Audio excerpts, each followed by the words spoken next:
या निसर्गाच्या सगळ्या हालचालीचं ज्ञानाचं केंद्र आहे. जे ज्ञान सम्यक संबुद्धत्व प्राप्त करणारे महापुरुष स्वप्रयत्नाने अनुसंधान करतात. त्यांचे कोणी गुरु नसतात, ते स्वयंगुरु असतात. हे जगाचा हा कल्याण मित्र, सगळ्यांचा गुरुचाही गुरु, लोकगुरु. त्या दिवशी ती बुद्ध गुण गाथावली 1250 नाव आहे. ज्ञानवापी देखील एक नाव आहे आणि तिचा हायकोर्टात वाद सुरू आहे. ज्ञानवापी हे बुद्धाचं नाव आहे 1250 नावांपैकी. शब्दामध्ये जोड आहे, शब्द तिथे बुद्धाचं नाव आहे. कोणी मशीद म्हणतात ना, कोणी म्हणतात. किती किती वाद. जिथे केंद्रच आहे महाबोधीचं, महाबोधी इने येते महाबोधी लोकनाथेन कतन्युता, लोकनाथेन पूजिता. प्रत्यक्ष लोकनाथांनी पूजा केली, कृतज्ञता व्यक्त केली. ज्या बोधी वृक्षामध्ये त्यांनी बोधी प्राप्त केली, ती नित्य नाही, सम्यक आहे, म्हणून संबोधी प्राप्त केली. महा कारुणिको नाथो हितायन सब पाणिन पुरेत्वा पारणी सभा पत्तो संबोधी उत्तम. हे उत्तम प्रकारची संबोधी आपल्या तिसरी पारमितांचा डोंगरातून सर्व प्राणी मात्रांच्या हितासुखासाठी त्यांनी हे संबोधी प्राप्त केली. संबोधी ज्ञानाची दृष्टी बुद्धत्व प्राप्त करणाऱ्या या सम्यक संबुद्धाला आली. ते कसा विचार करतात? तुम्ही आणि कसा विचार करतो? एखाद्या व्यक्तीवर, वस्तूवर, स्थितीवर, रंगावर, रूपावर, आकृतीवर, कशावर? एखाद्या विषयावर तुम्ही आणि कसा विचार करतो? आधुनिक युगामध्ये आपण विज्ञान युगात जगणारी माणसं विशेषतः वैज्ञानिक दृष्टी ठेवून जगण्याचा प्रयत्न करतो. ही वैज्ञानिक दृष्टी ठेवून जगण्याचा प्रयत्न करणं चांगलं आहे. तर वरवरचं माणूस सुधारण्याचा प्रयत्न होतो. पण ही वैज्ञानिक दृष्टी म्हणजे सम्यक संबुद्धांची दृष्टी असं समजता कामा नये. असं जर समजलं तर आपल्या बाधा निर्माण झाल्या. सगळ्या वैज्ञानिकांच्या ठेवी, त्यांच्या सगळ्या ठेवींच्या प्रश्नांची सगळी उत्तरं देण्यात हे संबोधी ज्ञान सक्षम आहे. ही संबोधी ज्ञानाची दृष्टी म्हणजे वैज्ञानिक दृष्टी नव्हे. एक तरी वैज्ञानिक शोधापर्यंत सकलागामी अनागामी व आघातो प्राप्त झाला असता की नाही? असं नाही होत ना. ही वैज्ञानिक दृष्टी ही लोकीय दृष्टी आहे, ती बदलणारी दृष्टी आहे. 1945च्या युद्धामध्ये हिरोशिमा आणि नागासाकीवर अणुबॉम्ब फुटलाय. दोन्ही नगरांना, हिरोशिमा आणि नागासाकी, जळून खाक झाली, राख झाली. मागच्या वेळेला आम्ही जाऊन आलो, आता ती जळाली असे वाटत नाही. जसं काय पृथ्वीवरचा स्वर्ग आहे असं वाटत नाही. अणुबॉम्ब या भौतिक जगाचं अंतिम सत्य अणु आहे असा वैज्ञानिकांची ही दृष्टी आपण आपल्या व्यवहारात उतरवण्याचा प्रयत्न करत होतो. या सगळ्या प्रकृतीचं संश्लेषण, विश्लेषण, विघटन आणि विभाजन करून पाहिलं. E=mc². एनर्जी आहे. अग्नी, वायू, जल आणि पृथ्वी हे एवढं मोठं आकाश दिसतं, निळनिळ दिसतं. आकाशो पोकळी, हे एवढी मोठी पोकळी, इथेही निळत आहे, पण असं आकाशात आलं. आता उजेड आहे म्हणत या पोकळीला आकाश धातू, आकाश धातूला महत्व दिलेलं नाही भगवंतांनी. हे कानातले छिद्र, नाकातले छिद्र, त्या छिद्रात काय आकाश धातू आहे ना. आपण म्हणतो ना पंचतत्वांनी बनलेला पुतळा, अग्नी वायू जल पृथ्वी आकाश. तर आकाश धातूला महत्व दिलं आपण काय तथागतांनी या बोधी ज्ञानाच्या आधारावर या प्रकृतीचे तुकडे तुकडे करून पाहिले. तर अठ्ठकला म्हणजे अग्नी वायू जल आणि पृथ्वी धातू आणि त्यांचे 4 गुण या 8ही कलापांनी मिळून बनलेला सूक्ष्माती सूक्ष्म कण की ज्याचं संश्लेषण विश्लेषण विघटन आणि विभाजन करताच येणार नाही.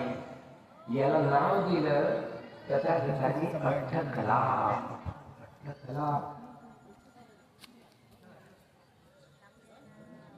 तथागतांनी नाव दिले. हे सूक्ष्म दर्शन आहे. 2 अठ्ठकलामाधिक जे अंतर असते पोकळी असते ना ते सूक्ष्म दर्शक आहे. सूक्ष्म दर्शन आहे आकाश धातूंचं. अजून कुठल्या तत्ववेत्यांना कळलं नाही, कुठल्याही वैज्ञानिकांना नाही संशोधित करता आलं. 1968 साली अल्बर्ट लुईस नावाचे तत्ववेत्ते आले. त्यांनी त्या अणूचे तुकडे करून टाकले. अणूचे तुकडे केले. Neutron proton electron. अणू हा अणूचा हा परमाणू. आता परमाणू या भौतिक जगाचं अंतिम सत्य मानलं जातं. एका सेकंदामध्ये एक या आकड्यावर भाव 0 द्यायची. एवढे वेगाने ही प्रकृती हा निसर्ग उत्पन्न होऊन नाश पावतो. एका सेकंदामध्ये एक या आकड्यावर 22 द्यायची. एवढे वेगाने ही प्रकृती हा निसर्ग उत्पन्न होऊन नाश पावतो, बदलतो. हे बबल चेंबर या उपकरणाच्या आधारे अल्बर्ट लुईस यांनी प्रक्षेपण केलं. समजावून सांगा. 2025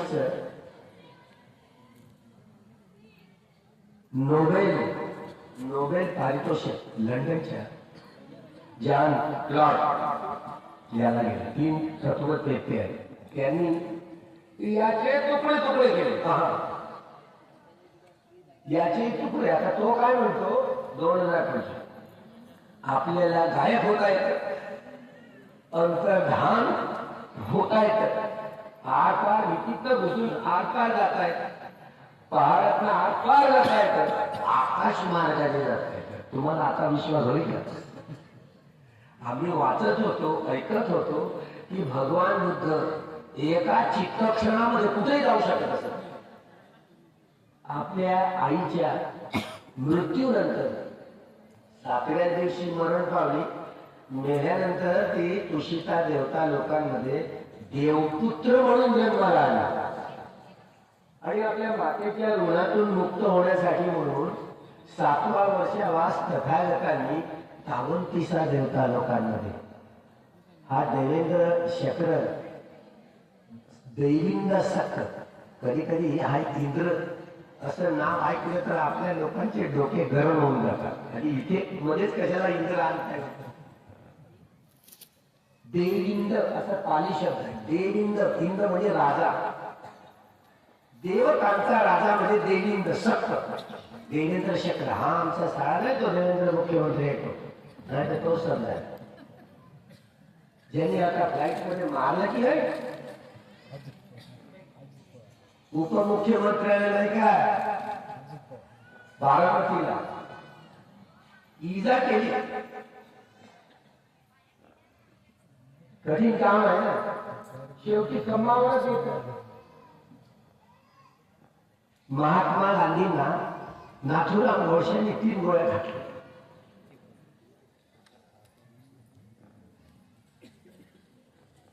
समजलं? महात्मा गांधीला नाथुराम गोडसेंनी 3 गोळ्या घातल्या. संजय गांधी विमानात गेले. इंदिरा गांधीला 28 राऊंड LMGचे गेले.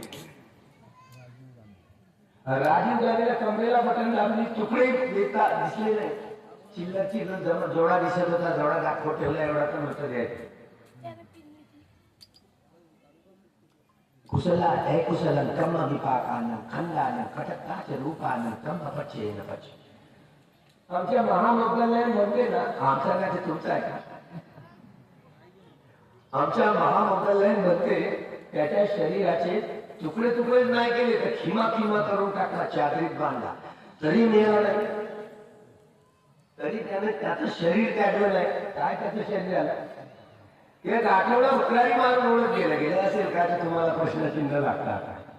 2025 हा किताब नोवेल आता अंतर्धान होता येत, भिंतीच्या आरपार जाता, शेवटी तरंगांचा खेळ. त्यामुळे बुद्धांची ही बोधी आणि वैज्ञानिकांची दृष्टी ही बदलणारी आहे. एखाद्या विषयासंबंधीचं एखाद्या वैज्ञानिकांनी संशोधन केलंय, काही वर्षानंतर ते बाद होतं, त्याच विषयावर नवा एक वैज्ञानिक होतो, नवीन मत मांडतो. जसं आता अणूचा परमाणू झाला, जुनं मत बाद झालं, हे बदलणार. वैज्ञानिकांची ही दृष्टी बदलणारी असते. भगवंताची सम्यक संबोधी ज्ञानाची जी दृष्टी आहे ना, संबोधी ज्ञान, बुद्धत्व ज्या व्यक्तीला प्राप्त झालं ते कुठल्याही विषयावर कसा विचार करत असते. तुम्ही आम्ही कसा करतो? तुम्ही आम्ही वैज्ञानिक पद्धतीच्या आधारावर सर्व अंगाने जे जे उपकरण वैज्ञानिक आहेत त्या वैज्ञानिकांच्या उपकरणांच्या आधारावर एखाद्या वस्तूचा, व्यक्तीचा, स्थितीचा, रंगाचा, रूपाचा, आकृतीचा जो काही भाग त्याच्यावर जे संशोधन केलं ती दृष्टी आपण घेतो, सर्वांगाने अभ्यास करायला बघतो, सगळे अंगाने. पण आपलं भुलून जात, आपलं निसटत. प्रयत्न होतो पण आपलं निसटत. तथागत मात्र त्यांचं नाही होत तसं, हे असंच. त्यामुळं संबोधी ज्ञानाचं पाऊल टाकताना त्यांनी हा 37 अंगांमध्ये हा सद्धम्म प्रसवला. 36 नाही, जवळ छत्तीसगड आहे, सेंटर होत ना या देशातलं सेंटर पाहता, छत्तीसगड. 36 हा दुश्मनीचा आकडा आहे. ब्राह्मणवाद विरुद्ध हा सद्धम्म, अधर्म. हा प्रज्ञेचा जोड गेले विसरून त्याच्यामुळे भूता घेता सारखं वाटलं सुरू. 37 गड हे बोधीचे 37 अंग आहेत. 4 सतिपट्ठान, 4 सम्यक प्रधान, 4 इतिपाठ, 5 बल, 5 इंद्रिया, 7 भोजंग आणि अरियो अठ्ठांगिको मागो, अशी 37 अंग आहेत बोधी ज्ञानाचे. मध्यमा प्रतिपदा हे सगळे मध्यम मार्ग आहेत. 4 सतिपट्ठान हा देखील मध्यमा प्रतिपदा आहे. 4 सम्यक प्रधान हा देखील मध्यमा प्रतिपदा आहे. 4 इतिपाठ हे देखील मध्यमा प्रतिपदा आहे. 5 बल मध्यमा प्रतिपदा आहे. 5 इंद्रिय मध्यमा प्रतिपदा आहे. 7 भोजंग मध्यमा प्रतिपदा आहे. अरियो अठ्ठांगिको मगो मध्यमा प्रतिपदा आहे. हाच मध्यम मार्ग आहे. आजी कल्याण, मध्य कल्याण, अंत कल्याण. तो सुरुवातीला कल्याणकारी आहे, मध्याला कल्याणकारी आहे आणि अंताला कल्याणकारी आहे. क्रमशः पहिल्या वर्षावासाचे 60 भिक्षू 6 प्रकारच्या अभिज्ञा प्राप्त झाले. एक भिक्षू एका दिशेला गेला. या व्यक्तीचं कोणत्या स्वभावाची व्यक्ती आहे? राग मूलत आहे की द्वेष मूलत आहे की मोह मूलत आहे की बुद्धी मूलत आहे की वितर्क मूलत आहे? काय भय मूलत आहे. समोरच्या व्यक्तीची स्वभाव रेखा लक्ष ठेवून त्याला तसं शमन भावनेचं कर्मठाण द्यायचं. शमन भावनेच्या कर्मठाणाचा अभ्यास करून घ्यायचे. विपश्यना भावनेच्या कर्मठाणाचा अभ्यास करून घ्यायचे. कल्याण मित्र म्हणून, मार्गदर्शक म्हणून आपल्या जीवनात असला तर आपलं बरं, नाहीतर आपलं भुताखेतासारखे इकडे तिकडे भटकंती. आता आम्हीच भटकलो तर तुमचं काय? कठीण काम आहे. आम्ही वाचत असतो ना वेगवेगळ्या लोकांनी कसे कसे अनुवाद करतात. अनुवादामध्ये खूप भिन्नता दिसते. त्यामुळे हा त्रिपिटक ज्या वेळेला बुद्धाच्या वाणीविषयी असे काही संदेह उत्पन्न होतात, विचिकित्सा उत्पन्न होते, त्या वेळेला जे धम्मामध्ये तत्पर असलेले, प्रतिष्ठित असलेले हा सगळा भिक्षू संघ एकत्र येतो आणि पुन्हा पुन्हा बुद्धवाणीची सुरक्षा करण्यासाठी संगायन केली जातात. आणि परत म्हणजे 6 संगायन झाले ना आजपर्यंत, 6 संगायन. म्यानमारला गेल्यावर त्या संगमरवरी दगडाच्या पाट्या आहेत, त्या पाट्यावर सारा त्रिपिटक लिहिलं. 21,000 धम्मस्कंद सुत्तपिटकातली, 21,000 धम्मस्कंद विनय पिटकातली आणि 42,000 धम्मस्कंद अभिधम्म पिटकातली. 84,000 धम्मस्कंदांमध्ये हा सद्धम्म संग्रहित आहे. ज्ञान केवळ बुद्धाला कळतं बरं, ही ज्ञानाची गंगा आता संग्रहित आहे. सारं त्रिपिटकात आहे. ते हिंदू असोत, बौद्ध असोत, जैन असोत, शीख असोत, यहुदी असोत, ईसाई असोत, मुस्लिम असोत, ब्राह्मण असोत, की ब्राह्मण येतात कोणी मनुस्मृती लिहिली की नाही, ते 5व्या अध्यायामध्ये आयुर्विद्या यशोबल असं लिहिलंय. धम्मपदातली 107वी गाथा वाचा, आर्य वंडर सुखर जशी ते तशी चोरी आहे. बाबासाहेब आंबेडकर म्हणतात की धम्म हा भगवद्गीता म्हणजे दुसरा तिसरा काही नसून धम्मपदाची नकल आहे. म्हणजे ज्ञान त्रिपिटकातनं वाहत जातं. सगळ्या देशात, साऱ्या जगावर ज्ञानाची गंगा ही त्रिपिटकातनं वाहत गेली. 14 वर्ष मुळे येशू ख्रिस्त नालंदा विहारात राहिला भिक्षू म्हणून. 14 वर्ष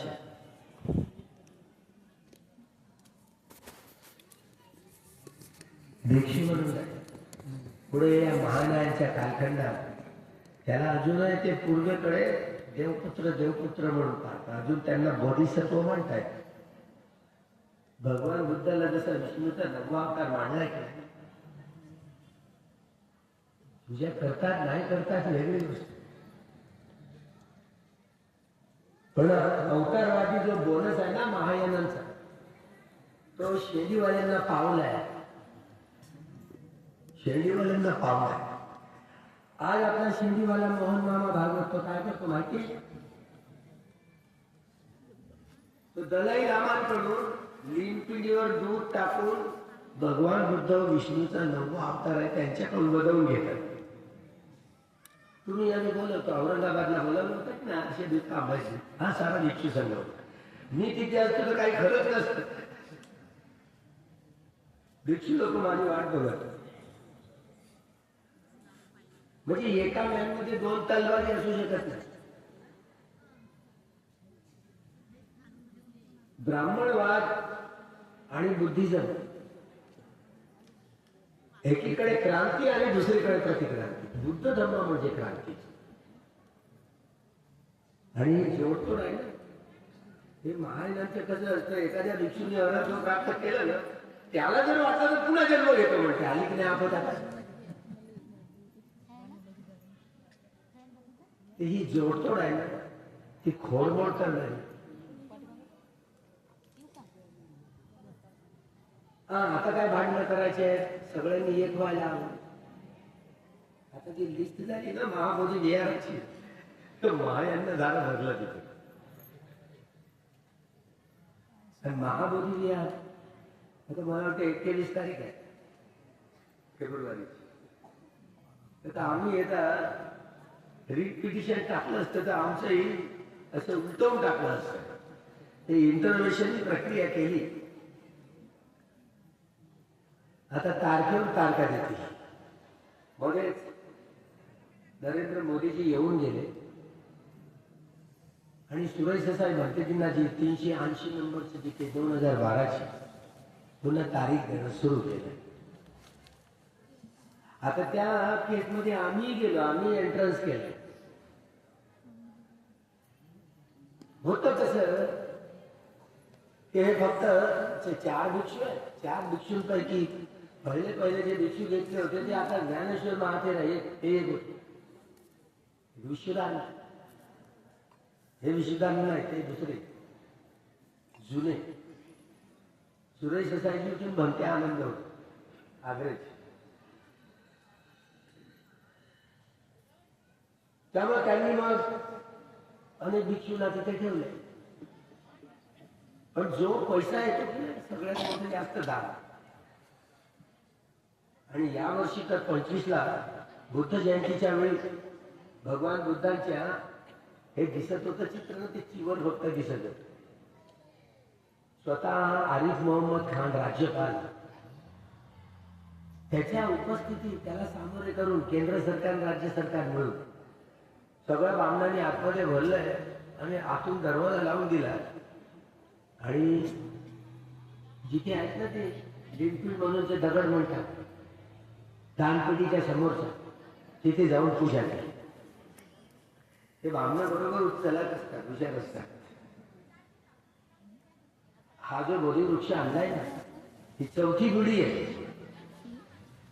लंकेवरून 2 बोधिवृक्ष मागितले, त्यातले एक सारनाथला आहे आणि एक हा सर अलेक्झांडर कनिंगम आणलेला आहे, हा लावलेला आहे.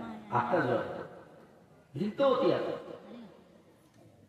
आता सम्राट अशोकाच्या कालखंडात काही मूर्त्या नव्हत्या, मूर्तीचा शोधच नव्हता.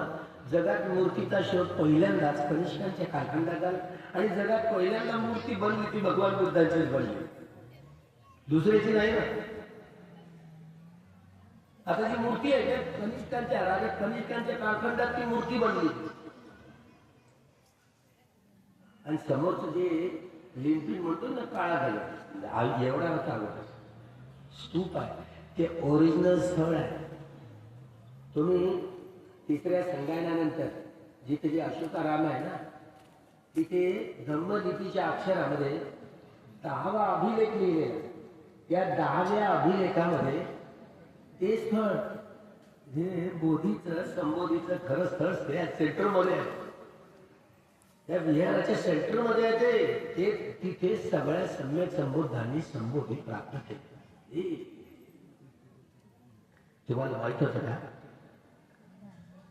तुम्हाला वाटतं त्या बोधिवृक्ष हे ओरिजिनल जिथे ब्राह्मण पूजा करतो रोज घंटी वाजवून,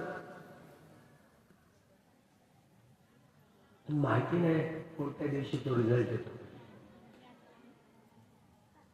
आता आपण जाणार आहोत.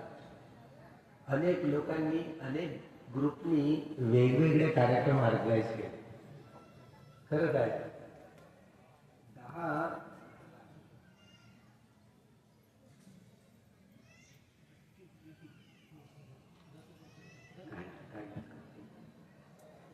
काही सापाची माणूस काही नाही ते जवळ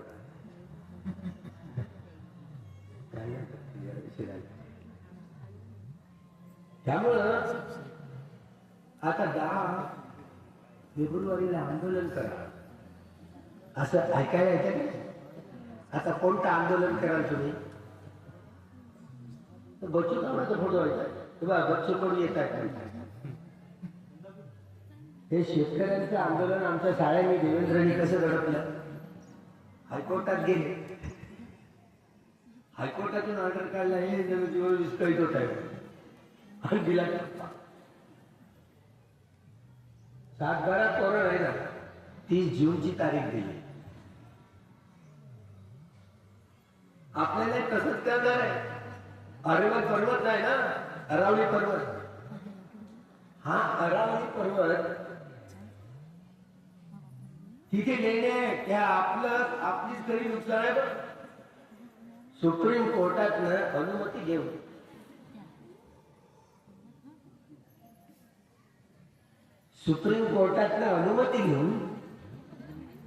त्या अरावली पर्वत 100 मीटर पर्यंत आहे. दगड त्याला पाहायला नाही समजायचं. हे उलटी गंगा म्हणजे आपल्या लेण्यात जातील सगळं. तो संपूर्ण हरियाणा, राजस्थान, पंजाब, दिल्ली पर्यंत.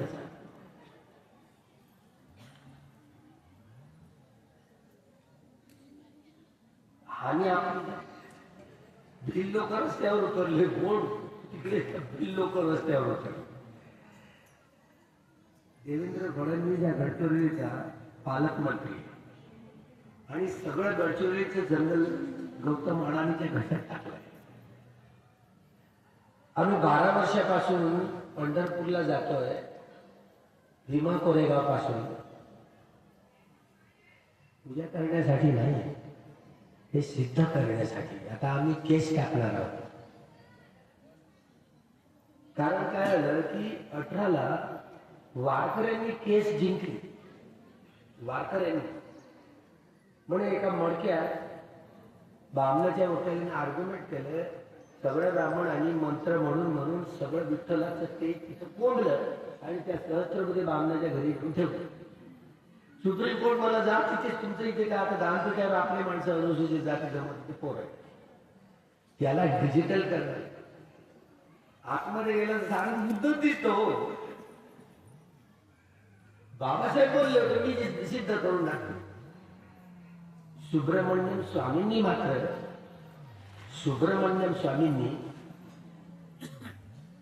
केस टाकली मुंबईच्या हायकोर्टात की हे मंदिर बडव्यांच्या हातात द्यायला तिथले बडवे. आता आम्हाला जावं लागलं. सोमनाथची केस डॉक्टर वीणा जैन म्हणून टीचर पण सोमनाथ, ती महानिदेशक आहे. नरेंद्र मोदीजींना वाटलंय तर सोने नाणे मोठी पोरं काहीतरी निघेल. सोमनाथच्या ट्रस्टीचे अध्यक्ष ते आहेत नरेंद्र मोदी. आता ते गेलं खोदायला गेलं 3 मजली विहार सापडला. आता काय करायला, भगवंताच्या धातू पण सापडले. आता उलटी गंगा वाहिली. आता काय घेणार आहेत ते. एकीकडे असं सत्र दिसत, बुद्धिझम आणि ब्राह्मणिझम. बाबासाहेब बोलले की या देशाचा इतिहास लोकांच्या लक्षात आला नाही. आमचा पराभवाचा इतिहास आहे. आम्ही पराभूत झालेले लोक आहोत. हा सगळा कोंडी तेली कोळी माळी लोहा सगळा ब्राह्मणेतर आदिवासी भटका विमुक्त समाज एकेकाळचे हे नाग लोक होते. आणि प्राचीन काळातले हे सगळे नाग बुद्धिस्ट होते, विसरून गेले. इतिहासाचं विस्मरण झालं. या गुलाम झालाय मनुस्मृतीची ती लेखणी आली ना, तर ते पुष्यमित्र शृंगाने, हे पुष्यमित्र शृंग हा या सेनेमध्ये दाखल झाला बृहद्रथाच्या. आणि हे राज्य उलथावून टाकलं. 2 वर्ष राज्य केलं बृहद्रथाने. आणि या शमन संस्कृतीचं नेतृत्व करणाऱ्या भिक्षू संघाच्या एकेकाचा खून करण्यासाठी 10,000 सोन्याची कारशापणे दिली. भिक्षू लोक दाढीचे डोक्याचे केस वाढवून जंगला पहाडात गुफा कंदरात राहू लागले. हेच ते सगळे भागवती आहेत, हे महानुभावपंथी आहेत, हे वारकरी पंथी आहेत, लिंगायत पंथी आहेत, नागपंथी, हे सगळे लोक भिक्षूच्या प्रवाहात. साधू संतांच्या लेखनांमध्ये हा सगळा त्रिपिटकाचं ज्ञान इकडे उतरतं. साधू संतांच्या चळवळीतनं शिवाजी उभा होता स्वतंत्र महाराष्ट्रातला. महात्मा फुले म्हणतात की महारावरून महाराष्ट्र पडले, महान राष्ट्र, महाराष्ट्र राष्ट्र असो काही. पण हे राष्ट्र 25 डिसेंबर 1954ला बाबासाहेबांनी वेहूर मूर्तीची प्रतिष्ठापना करताना ते बोलले की 2000 लेण्या या देशामध्ये आहेत आणि या 2000 लेण्यांपैकी एकट्या महाराष्ट्रात 1700 पेक्षा जास्त आहे. त्याचा अर्थ काय, 100% महाराष्ट्र बुद्धिस्ट होता. लोक इतिहास भुलून गेले. आजची जी अयोध्या आहे, जी एकेकाळची साकेत नगरी, हे बावरी महार आहे ना, बावरी महाविहार, बावरी नावाचं बावरी.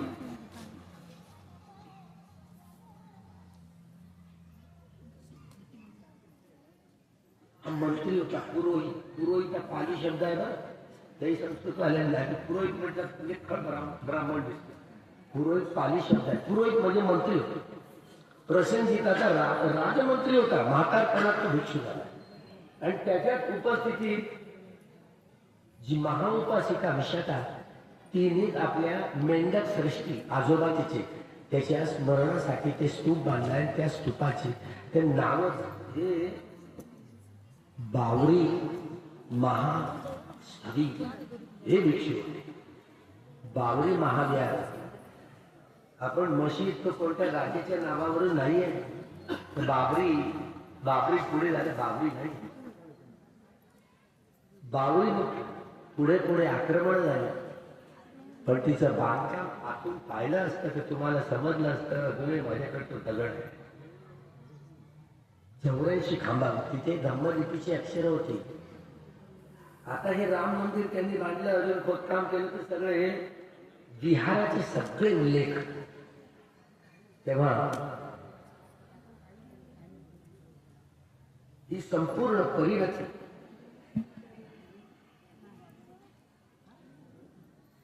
या देशात प्रतिक्रांती झाली आणि आपलं सारं वैभव दडून गेलं, लपून गेलं.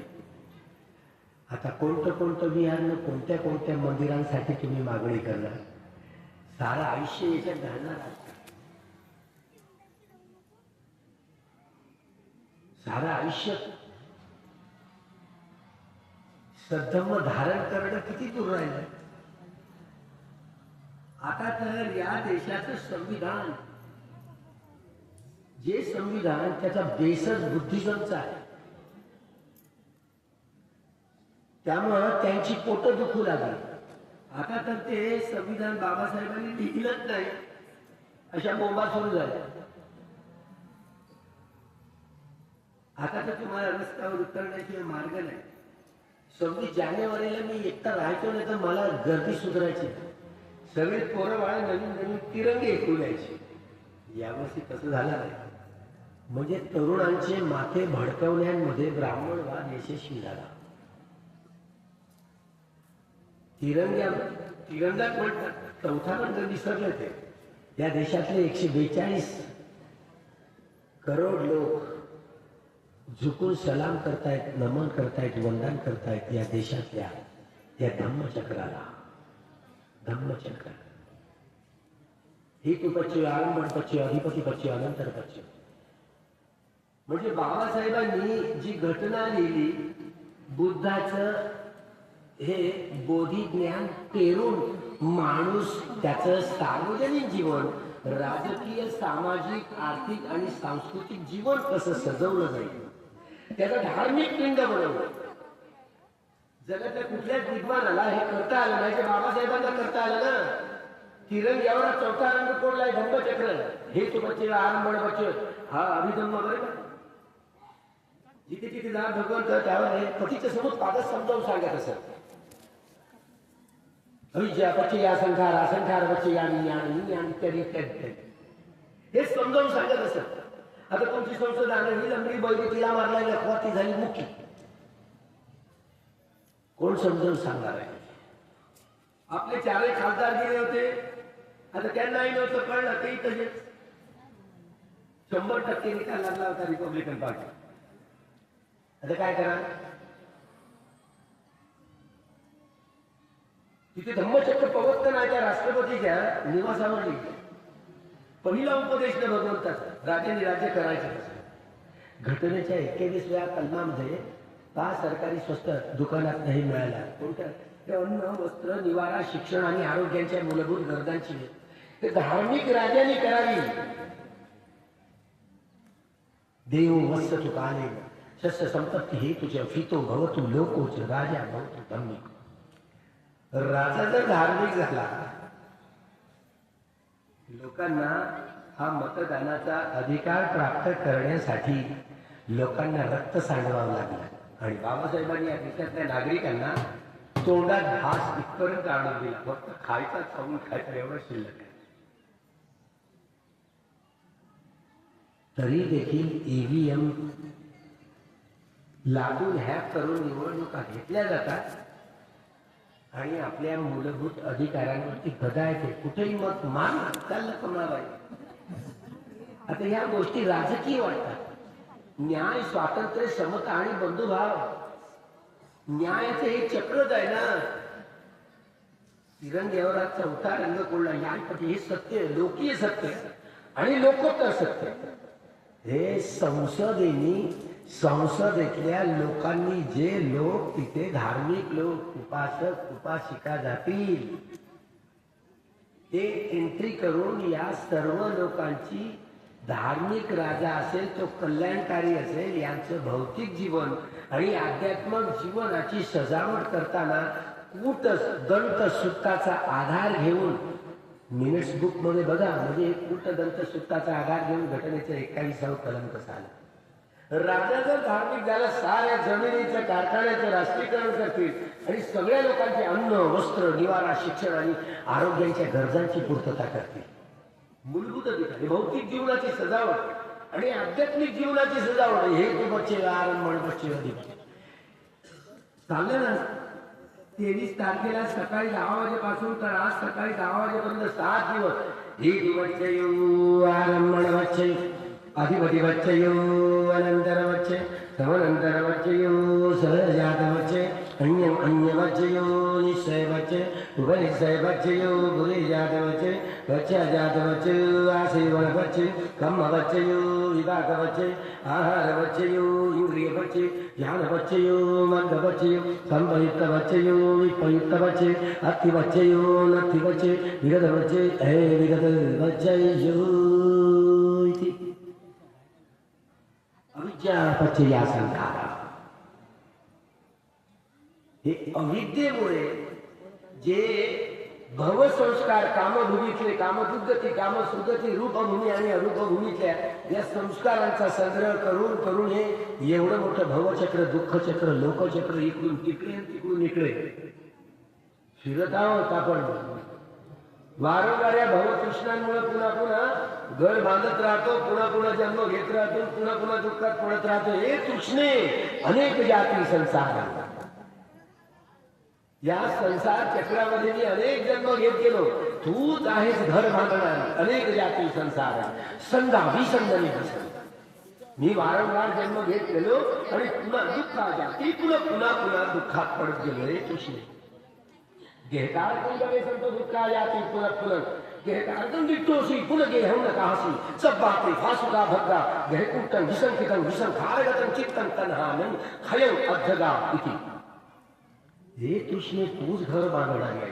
आता तुझ्या मात्र साऱ्या कड्यांनी भग्न केलेल्या आहेत. आता तू परत घर बांधू शकणार नाही. माझा हा अंतिम जन्म आहे. अयं अंतिमा जाती नक्की दानी पुन्हा भवती. माझा हा अंतिम जन्म आहे. पुन्हा माझा परत जन्म होणार नाही. हे भवचक्र हे दुःख चक्र तोडण्यासाठी जो पठाण या पठाणाच्या 24 कड्यांनी हा पटीच्य समुत्पाद समजावून सांगितला. धम्म म्हणजे पोरखेड नाहीये. हे आनंदा तुला पटीच्य समुत्पाद समजलाय का? पण ते आनंद म्हणत हो भक्ती भगवान मला विचारत होते काय विचार सांगतो असं म्हणू नको. हे सहा प्रकारच्या अभिज्ञा ज्ञानामध्ये परिपूर्ण असणारे ते लोक त्यांचं टावर वेगळं असतं. हे केवळ श्रोतापत्ती फळायला पोहोचले. एवढा साधा सोपा नाही. धम्म म्हणजे पोरखेळ नाहीये. ती मारा विरुद्धची प्रचंड लढाई आहे. कसं लढणार आहोत? बोधगयेला चॅन्टिंग पाहिली ना आता विनय पिटकाची चॅन्टिंग चालते. भिक्षुणींनी उपासकांनी आणि उपासिकांनी हे चारही परिषद आहेत. हा विनय पिटकांनी या चारही परिषदांच्या नियमावलींची गाथा आहे. त्यांनी कसं कसं वागलं पाहिजे. केवळ भिक्खूची नाही आहे तुम्हाला वाटतं तसं. उपासक उपासिका भिक्खू आणि भिक्खुणी या चारही परिषदांचा परस्पर संबंध बोधी ज्ञानावर कसा सोडवायचा बोधी ज्ञानाच्या आधारे हे 23,000 धम्मस्कंदात उतरलेला आहे. त्यामुळं हे धम्मरूपी धन प्रत्यक्ष व्यवहारात उतरण्यासाठी तुम्ही येताय आम्ही जातो.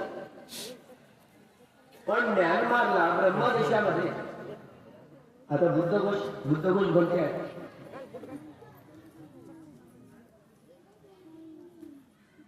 बुद्धघोष कोणते आले?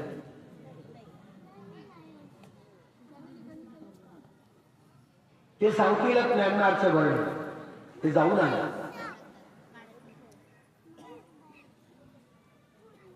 हा संपूर्ण मुका समाज त्याला जागवलं. बाबासाहेब मूक नायकांनी ही संघटकाची जबाबदारी केली होती, एवढी परिपूर्ण केली ज्यामुळे हा मुका समाज जागला.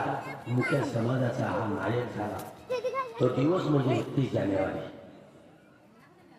हे वैभव या दिवसात साजत याला सजवण्याचं म्हणून हा धम्म समारंभ दरवर्षी होतो. आपण या धम्म समारंभात हजेरी लावली. पूजनीय भिक्खू संघांचं हे धम्म प्रवचन होणार आहे. मी पूज्य म्हणते चित्तज्योती यांना मी पाचारण करतो की त्यांनी आपल्या धम्मदेशनेला सुरुवात करावी. भवतु सर्वमंगलम, भवतु सर्वमंगलम, भवतु सर्वमंगलम.